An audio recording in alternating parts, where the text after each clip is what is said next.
कानून लिख दिया, बस सुभाष नहीं घुसना चाहिए। फिर बच्चे इकट्ठे हो गए पिल्लूखेड़ा मंडी में, और वहाँ 2 डीएसपी एसएचओ पिल्लूखेड़ा बोला पंडित जी आपकी मांग मान ली है और आप अभी कोई कार्रवाई नहीं करो। हमने वो कार्रवाई बंद कर दी। ये कहता पंचायत में सुभाष शर्मा दारू पीता है, मैं ब्लैक एट कमांडो का सिपाही हूँ, मेरे लिए गवर्नमेंट ने अलाउड की है। इसको तो पहले निकाल देना चाहिए था, बहुत लेट कर दिया काम। ऐसे आदमी को जो दुराचार करता है, साधु को तो सीधी स्वच्छ साफ सुथरी मतलब नरमाई और अच्छी बातें होनी चाहिए, लेकिन साधु का किसी के पक्ष या विपक्ष नहीं होना चाहिए। उस गोरक्षक थे वो सब मेरे साथ थे, नौजवान बच्चे थे। इसने क्या किया फिर, वो जो गुरुकुल वाले कड़वे वाले उनके साथ जाकर के, और जो कमेटी थी वो कमेटी ना जाने इसका क्या लिंक था उस कमेटी से। किसका जी? सुखराईनाथ का। इन्होंने क्या किया, अब भाई सुभाष पंडित की बेइज्जती होनी चाहिए। शर्मा से हाँ, सबसे पहले मैं दादा कालापीर की कर्म सतली को नमन करते हुए और दादा कालापीर की जय हो। सबसे बड़ी बात यह है, ये जो पोत कला का जो बाबा कालापीर का स्थान है, ये हरियाणा में नहीं, ये पूरा भारत में बहुत मानी जानी जगह है और इसकी बहुत बड़ी मान्यता है। इनका तो बहुत पुराना इतिहास रहा है बाबा काला पीर का तो, और ये सभी पीरों में सबसे बड़े बताए। और अब आते हैं इस विषय पे, जो ये 2 महीने से 2.5 महीने से ये जो चल रहा है काम, साधु को अयासी नहीं होना चाहिए, साधु को क्रोधित नहीं होना चाहिए, साधु को वाद विवाद में नहीं बढ़ना चाहिए। और अब मैंने ये भी सुनी है गांव में, इस जो सुकराई जो यहाँ बैठा हुआ है, इन्होंने गांव की महिलाओं पे भी, जो कि मातृशक्ति है, जो कि जगजननी है, उन पर मुकदमे किए हुए हैं और कुछ बुजुर्ग आदमियों पर मुकदमे किए हुए हैं। तो अब इन बातों को देखते हुए और जो इसकी कार्यशैली है, कार्यशैली को देखते हुए, मतलब ऐसे साधु को गांव और राम जहां खड़ा होता है वहां राम आ जाता है। Voice of people is the voice of God. जब आदमी 10 आदमी बोलते नहीं अब ये गलत है तो ये गलत है। और जब कोत कला और इतना ये 12 और इतने गांव 17 गांव ये कहते हैं अब भाई ये साधु ठीक नहीं है, तो इस साधु ने अपना आप यहाँ से चला जाना चाहिए। और इसकी बातें तो कई हैं कहने के लिए, अब क्या क्या गलती करी। अरे एक कन्या है जिसको हम देवी का रूप मानते हैं, कन्या को, उसका कन्या का हाथ पे लिखता है, ये तो भाई लेडीज को भी लिख सके है। इसकी तो एक्चुअल में जो पोक्सो एक्ट है उस पर भीतर जाना चाहिए, और जितने मुकदमे हैं सरकार ने उठा लेने चाहिए। अगर झूठे मुकदमे कर रहा है लोगों पे, लोगों को गुमराह कर रहा है, गांव को बांटने का काम कर रहा है। अब भी गांव के लोगों को बांट करके, झगड़ा करा करके, आपस में विवाद करके, अरे गांव के अंदर विवाद नहीं चाहिए और ना ऐसा साधु चाहिए। साधु को तो सब बराबर होते हैं, भगवान का रूप होता है। और ये साधु गांव को दूसरे कोत कला और कोत खुर्द को उसमें भी 4 पार्टी बना दी। ऐसे साधु को तो रहने का कोई अधिकार नहीं। और रही बात इसकी कार्यशैली, कार्यशैली में बताते हैं कहीं कहीं इसने कई जगह काम ऐसे करे हैं अब जो मतलब निंदनीय है। रही बात, मैं एक बात और बताता हूँ सच्चाई, ग्राउंड मीडिया गौशाला दड़ौली की कोई भी निकाल करके देख लेना, 1-1.5 घंटे की वीडियो है। उसमें 2000 पुलिस, 2 डीएसपी एसपी एसडीएम थे। और उसमें क्या हुआ था, अब मुकदमे हो गए थे, कमेटी बदल दी थी, अडवारा पाट दिया था।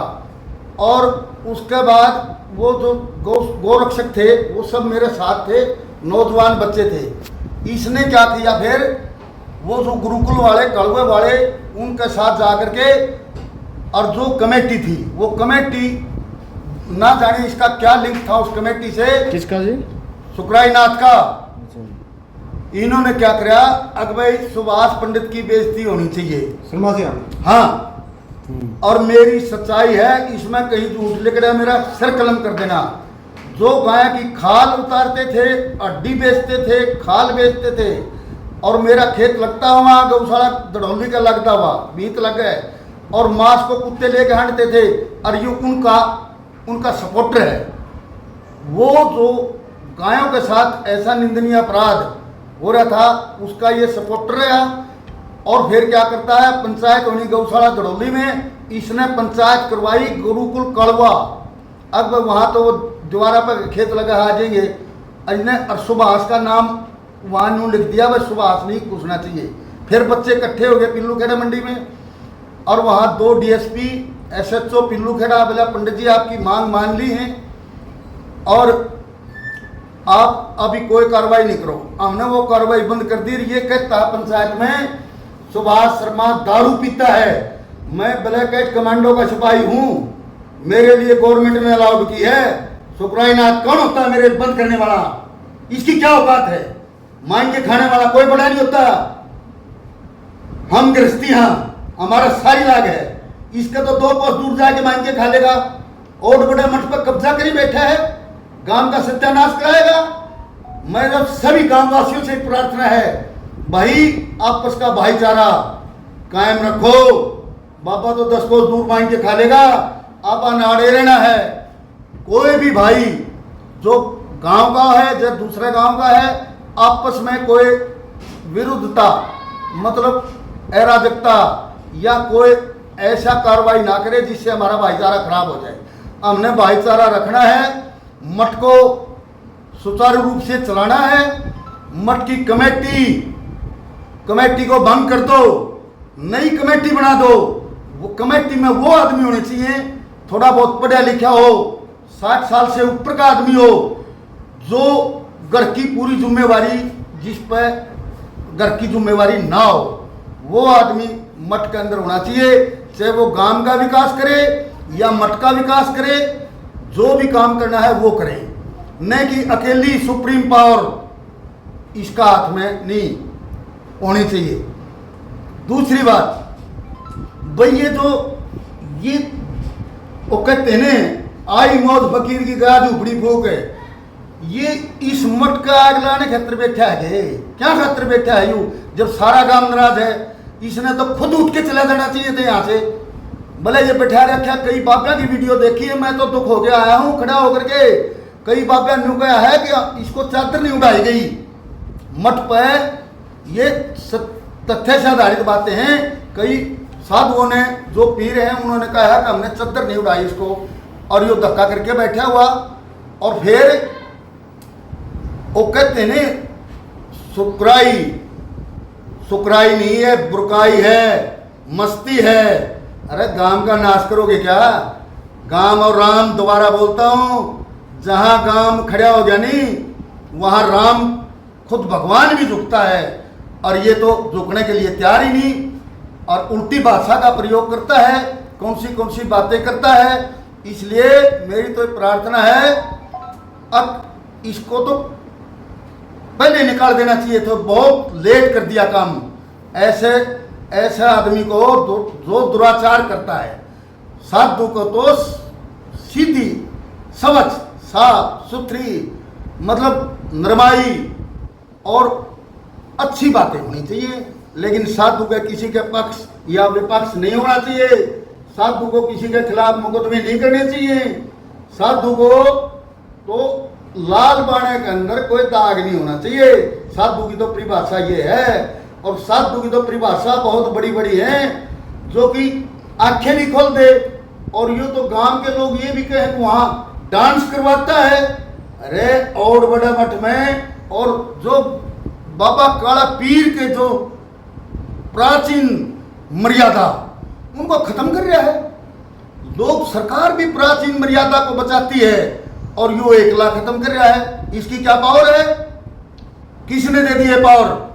पीरों ने दे दी। पीर तो कह रहे भाई हमने चद्दर नहीं उड़ाई, और यह अपनी मर्जी से कर रहा है। ये पंचायत, ये जो ज़मीन है मटकी है, ये पंचायत की ज़मीन है।